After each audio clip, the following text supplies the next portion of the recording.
ভারত বাংলাদেশ থেকে পাট নিত। এখন একটা বিষয়, এই পাট তো বাংলাদেশ ভাই জোর করে দিত না, তারা চাহিদা দেখাতো, তাদের চাহিদা অনুযায়ী বাংলাদেশ কিন্তু সেখানে সেল করত। এখন এই যে তাদের চাহিদা, তারা কিন্তু বাংলাদেশ থেকে যদি পাট এইভাবে না পায়, সমুদ্র পথে ঘুরে যদি তারা পাট নিতে চায়, তাদের খরচটা কিন্তু বৃদ্ধি পাবে এবং তারা অনেকটাই অনীহা দেখাবে, লোকাল পাটের বাজারের দিকে তারা ঝুঁকবে এবং নিজের দেশ থেকে যদি পাট তারা ক্রয় করে তাহলে সেই অনুযায়ী অর্থাৎ তাদের যে চাহিদাটা কিন্তু পূরণ হবে না। এখন তাদের চাহিদা যদি পূরণ না হয়, প্রিয় দর্শক, আপনাদের জানিয়েছি যে ভারত সরকার এই যে পাট রপ্তানি নিষিদ্ধ করেছে। এই পাট রপ্তানি নিষিদ্ধ করার কারণে বাংলাদেশে যারা রপ্তানি কারক আছে তারা কিছুটা বিপদে পড়ে আছে, তবে খুব বেশি বিপদ তাদের হয়নি।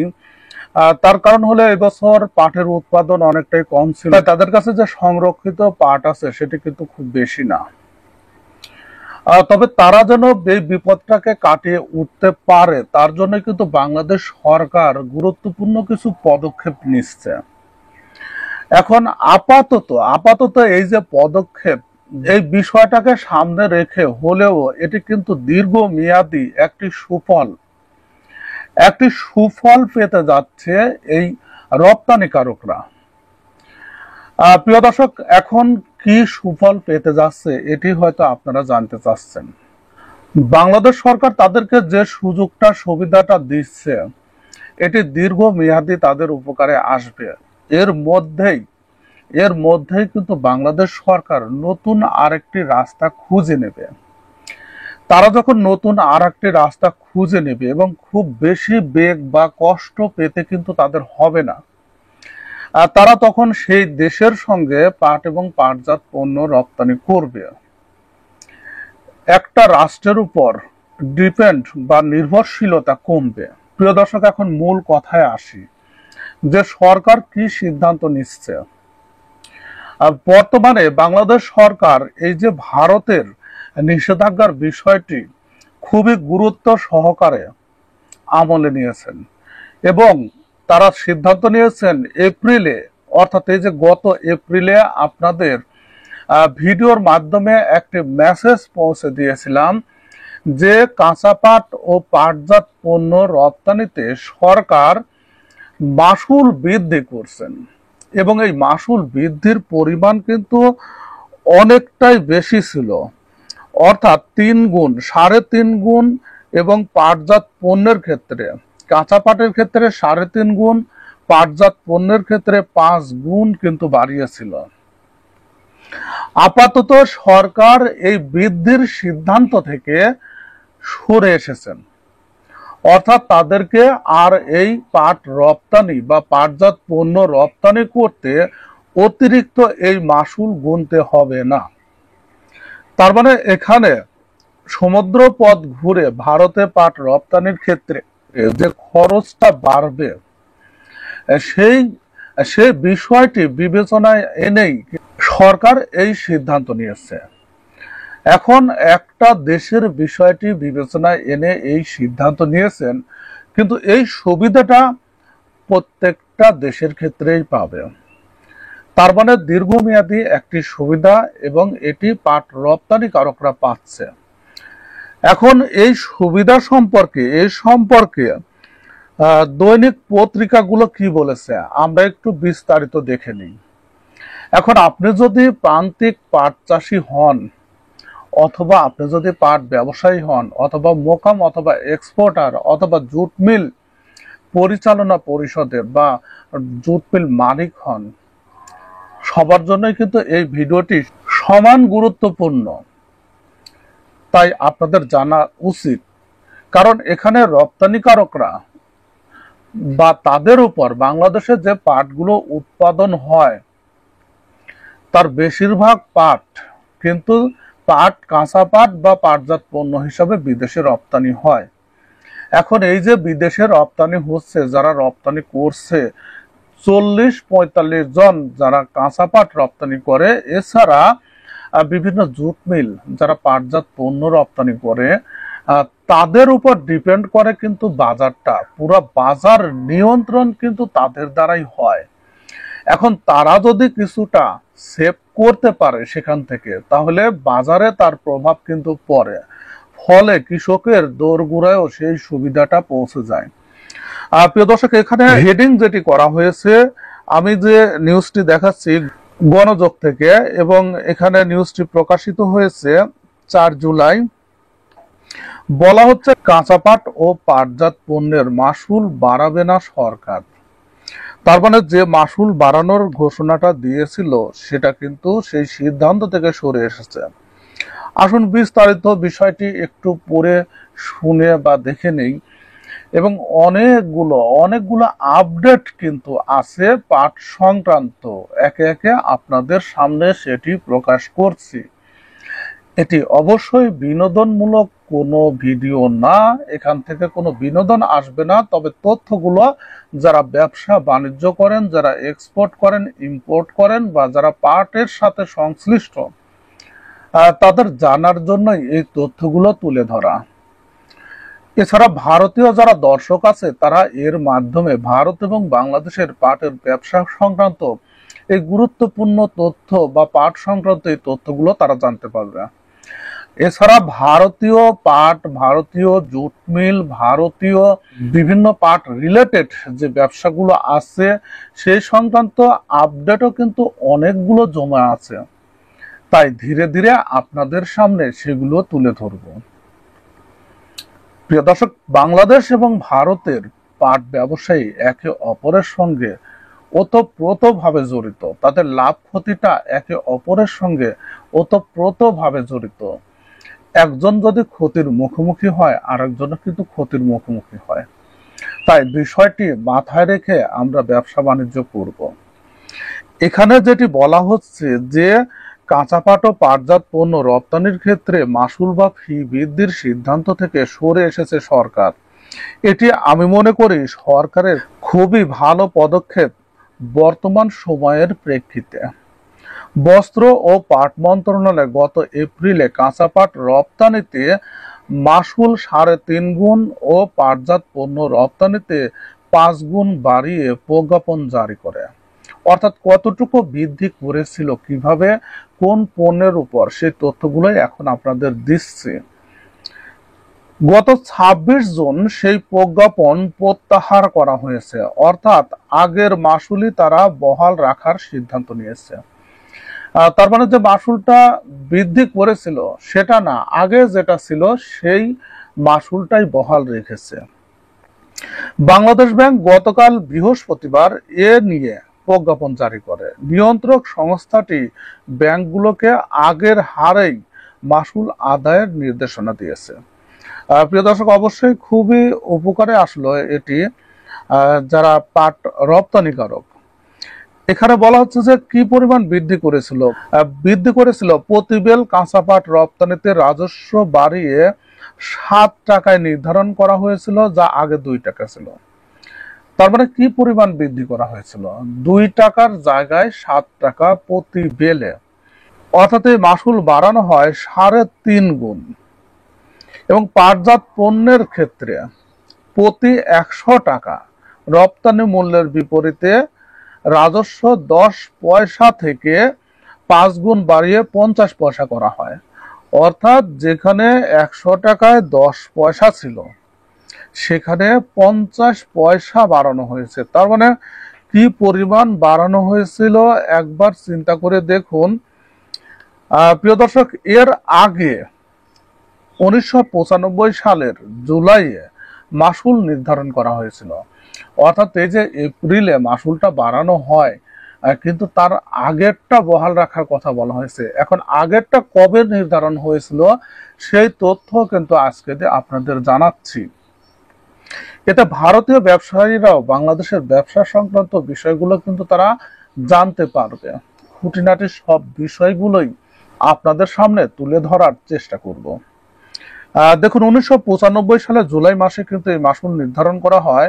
26 জুন জারি করা সর্বশেষ প্রজ্ঞাপনে বলা হয় 7 এপ্রিল জারি করা মাসুল নির্ধারণ সংক্রান্ত বিজ্ঞাপনটি বাতিল করা হলো।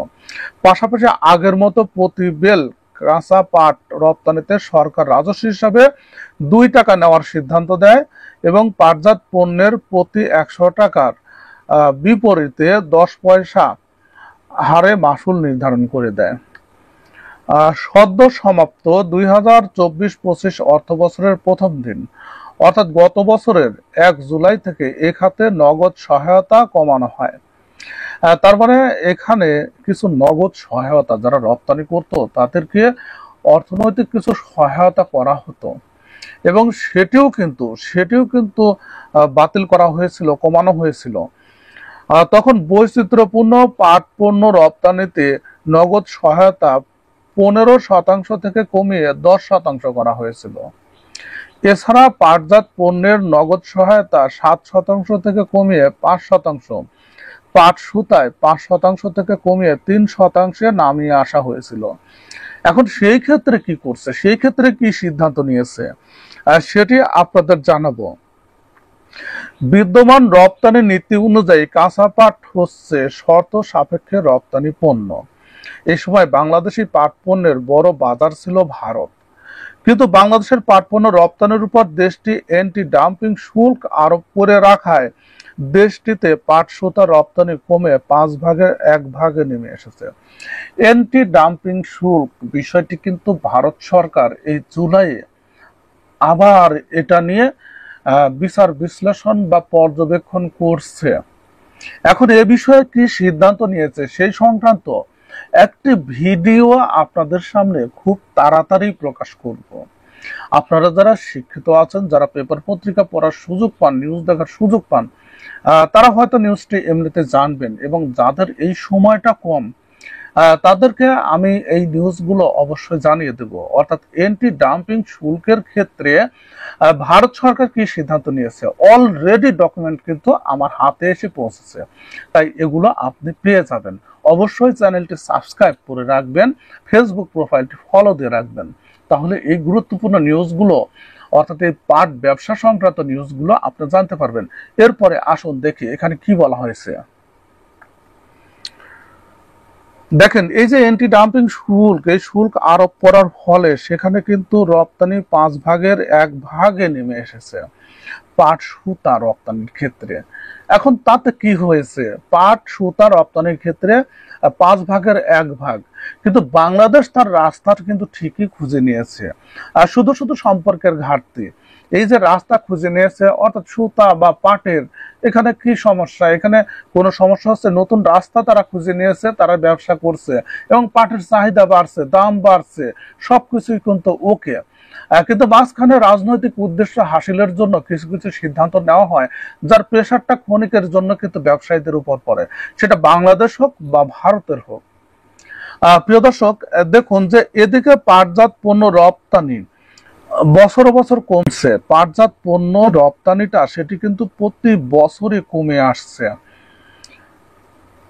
রপ্তানি উন্নয়ন ব্যুরো ইপি তথ্য অনুযায়ী 2021-22 অর্থ বছরে 112 কোটি, তার আগে কিন্তু 116 কোটি প্লাস কিন্তু রপ্তানি হয়েছিল। এ তথ্য বা এই নিউজ আগেও আপনাদের দেওয়া হয়েছে, আপনারা কিন্তু আগের ভিডিওতে বিষয়গুলো কিন্তু জেনেছেন। তারপরে একটু রিপিট করে দিচ্ছি আপনাদের স্মরণ করার জন্য যে বাংলাদেশের যে পাট রপ্তানি, উৎপাদনও কম, রপ্তানিও কম। এবং আরেকটা তথ্য আপনাদের জানিয়ে রাখি যে বাংলাদেশের যে জুট মিলগুলো আছে না, এই জুট মিলগুলো যদি সঠিকভাবে সবগুলো চালানো হয় তাহলে বাংলাদেশের যে পাটগুলো আছে সেই পাট দিয়ে কিন্তু সেই চাহিদাটা পূরণ হবে না। এবং পাট সংকটের কারণে অনেক জুট মিল, ছোট ছোট বড় বড় অনেক জুট মিলই কিন্তু বন্ধ হয়ে পড়ে আছে একমাত্র পাটের সংকটের কারণে। হয়তো আপনারা বলবেন যে পাটের সংকট, পাট তো অ্যাভেলেবল আছে, পাট খাচ্ছে না। এবছর খাচ্ছে, এবছর চাহিদা আছে, গত বছরে ছিল, তার আগের 2টা বছর আমরা দেখেছিলাম যে একটু সমস্যা। কিন্তু তাই বলে এই নয় যে বাংলাদেশে পাট উৎপাদন বেশি হচ্ছে, জুট মিল তাদের চাহিদার চেয়ে বেশি পাট নিচ্ছে না, পাট উদ্বৃত্ত পড়ে থাকছে, তা কিন্তু না। বরঞ্চ পাট সংকটের কারণে বাংলাদেশের অনেকগুলো জুট মিল বন্ধ হয়ে যাচ্ছে। এবং এই সংক্রান্ত ভিডিও আপনারা কিন্তু পেয়ে যাবেন, আপনাদের এই সংক্রান্ত তথ্য প্রমাণ সোর্স সবকিছু আপনাদের সামনে তুলে ধরবো, অবশ্যই সেটি জানতে পারবেন। তখন আপনি বুঝতে পারবেন যে বাংলাদেশের পাট সোনালী আঁশই কিন্তু আছে, বরঞ্চ যা দরকার সেই তুলনায় উৎপাদনই হচ্ছে না, সবসময় উৎপাদন কিন্তু কমই হচ্ছে। হয়তো অনেকেই বাংলাদেশি ব্যবসায়ী যারা আছেন, ভারতীয় ব্যবসায়ী যারা আছেন, তারা এটা বিশ্বাস নাও করতে পারেন, কিন্তু তথ্যগুলো যখন আপনাদের সামনে তুলে ধরবো তখন কিন্তু আপনারা বিশ্বাস করতে বাধ্য হবেন। প্রিয় দর্শক, এখানে যে কথাটি বলছিলাম যে 21-22 অর্থ বছরে 112,76,00,000 মার্কিন ডলার পাটজাত পণ্য রপ্তানি হয়েছিল। 22-23 অর্থ বছরে 91,15,00,000, তার মানে দেখেন কতটুকু কমে গেছে। তারপরে 23-24 অর্থ বছরে রপ্তানি কমে 85,52,00,000 ডলার, যা সদ্য বিদায়ী অর্থাৎ 2024-25 অর্থ বছরে আরো কমে 82 কোটি ডলারে নেমে এসেছে। এখন এই যে রপ্তানিটা কমেছে, এখানে কমেছে কি শুধু বিদেশি চাহিদার অভাবে? তা কিন্তু না, বরঞ্চ উৎপাদন বা তাহাদের চাহিদা অনুযায়ী যে পরিমাণ উৎপাদন করে দেওয়ার কথা আমরা কিন্তু পারছি না বিধায় অনেক অর্ডার কিন্তু ক্যান্সেল হচ্ছে। হয়তো বিষয়টা আপনাদের কাছে গাঁজাখুরি গল্প মনে হতে পারে, কিন্তু যখন তথ্য প্রমাণ সহ আপনাদের সামনে তুলে ধরবো তখন আপনিও কিন্তু বিশ্বাস করতে বাধ্য হবেন। সঙ্গে থাকবেন, দেখতে থাকবেন, সাবস্ক্রাইব করে রাখবেন, এই গুরুত্বপূর্ণ তথ্য প্রমাণ আপনাদের দিয়ে দেব। এবং এখানে পাট অধিদপ্তর যেটা বলছে 2023-24 অর্থ বছরে বাংলাদেশ থেকে ভারত, পাকিস্তান, নেপাল, চীন সহ 13টি দেশে 13,44,835 বেল কাঁচা পাট রপ্তানি হয়েছে। 13টা দেশে 13,44,835 বেল কাঁচা পাট রপ্তানি হয়েছে। ভারত, পাকিস্তান, নেপাল, চীন সহ 13টি। গতকালের ভিডিওতে দেশগুলোর নাম কিন্তু আপনাদের বলে দিয়েছি। এই অর্থ বছরে অর্থাৎ 1,731 কোটি টাকা বা 16,04,87,000 মার্কিন ডলারের কাঁচা পাট রপ্তানি হয়েছে এই অর্থ বছরে। বুঝতে পারছেন, 1,731 কোটি টাকা বা 16,04,87,000 মার্কিন ডলারের কাঁচা পাট, শুধু কাঁচা পাটের হিসাব। এটি রপ্তানি দুই ধরনের হয়, একটা কাঁচা পাট আর একটা পাটজাত পণ্য। তবে পাটজাত পণ্যের রপ্তানিটা বেশি হয়। এর মধ্যে 9 কোটি ডলারের বেশি এসেছে ভারত থেকে। তার মানে বুঝতে পারছেন যে কাঁচা পাটগুলো রপ্তানি হয় বা রপ্তানি হতো এটি, যেখানে 16,04,87,000 মার্কিন ডলারের কাঁচা পাট রপ্তানি হয়েছে, সেখানে শুধু ভারতেই 9 কোটি ডলারের পাট রপ্তানি হয়েছে। প্রিয় দর্শক, বুঝতে পারছেন বাংলাদেশের বাজার ভারত বাংলাদেশ থেকে পাট নিত। এখন একটা বিষয়, এই পাট তো বাংলাদেশ ভাই জোর করে দিত না, তারা চাহিদা দেখাতো, তাদের চাহিদা অনুযায়ী বাংলাদেশ কিন্তু সেখানে সেল করত। এখন এই যে তাদের চাহিদা, তারা কিন্তু বাংলাদেশ থেকে যদি পাট এইভাবে না পায়, সমুদ্র পথে ঘুরে যদি তারা পাট নিতে চায়, তাদের খরচটা কিন্তু বৃদ্ধি পাবে এবং তারা অনেকটাই অনীহা দেখাবে, লোকাল পাটের বাজারের দিকে তারা ঝুঁকবে এবং নিজের দেশ থেকে যদি পাট তারা ক্রয় করে তাহলে সেই অনুযায়ী অর্থাৎ তাদের যে চাহিদাটা কিন্তু পূরণ হবে না। এখন তাদের চাহিদা যদি পূরণ না হয়, তারা অন্য দেশ থেকে আমদানি করতেই হবে। আর একটা বিষয় যে ভারতীয় পাটের বাজার দরটা কিন্তু অনেকটাই বৃদ্ধি পাবে এবং যখন এই বাজারটা বৃদ্ধি পাবে, লাভবান কিন্তু কৃষক হবে, পাট চাষি হবে। কিন্তু উৎপাদন খরচ এবং বিভিন্ন দেশের সঙ্গে ব্যবসা করতে হলে তাদের চাহিদা অনুযায়ী পণ্য দিতে হয়। এখন চাহিদা অনুযায়ী পণ্য দিতে যদি ভারতীয় জুট মিলগুলো হিমশিম খায়, তখন কিন্তু অর্ডারটা ক্যান্সেল হতে পারে। প্রিয় দর্শক, এছাড়া মানসম্মত যে পণ্যের স্যাম্পল তারা দেখাতো, সেই মানসম্মত পাট কিন্তু বাংলাদেশেই হয় এবং বাংলাদেশি পণ্যের স্যাম্পল, বাংলাদেশি পাটের স্যাম্পল তারা দেখানোর পর ভারতীয় পাটের পণ্য দিলে তাদের সঙ্গে কিন্তু বিশ্বাসের একটা ঘাটতি তৈরি হবে। প্রিয় দর্শক, কি ঘটতে যাচ্ছে সামনে, সেটি আপনাদের সামনে ভিডিওর মাধ্যমে অবশ্যই পরিষ্কার করে তুলে ধরবো। সঙ্গে থাকুন, দেখতে থাকুন, তাহলে এই গুরুত্বপূর্ণ তথ্যগুলো নিয়মিত আপনাদের সামনে পৌঁছে দেব। ভিডিওটি দেখার জন্য আপনাদের সবাইকে ধন্যবাদ জানাচ্ছি।